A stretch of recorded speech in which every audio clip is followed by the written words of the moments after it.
Seorang gadis kecil sedang membuat lukisan aneh sambil mengeluarkan pasir dari sepatunya. Namun ia terus saja menggaruk kepalanya.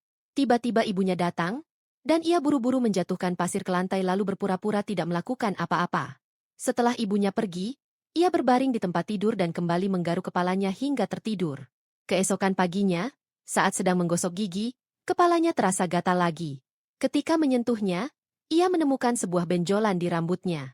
Dengan takut ia melihat ke cermin. Dan ternyata ada seekor gurita kecil berwarna merah muda yang menempel di kepalanya. Ia mencoba melepaskannya, tetapi gurita itu menempel erat.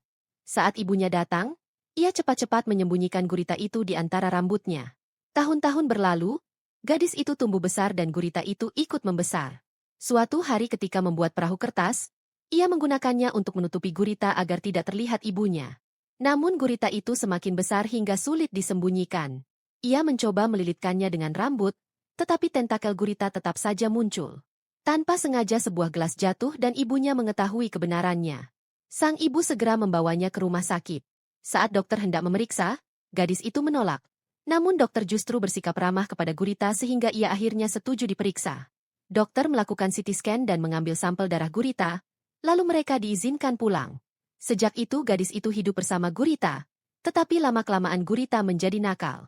Ia suka merebut pensil saat gadis itu mengukur tinggi badan, menggambar sesuka hati, dan merusak gambar-gambar gadis itu.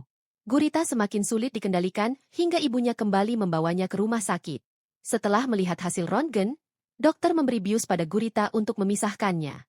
Namun sebelum operasi dilakukan, gadis itu melarikan diri dan kembali ke rumah.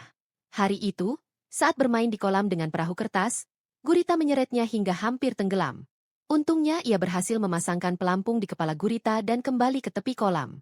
Tetapi gurita mulai bertindak semakin mandiri. Saat gadis itu sedang menggambar, tentakel gurita tiba-tiba melilit lehernya hingga ia pingsan.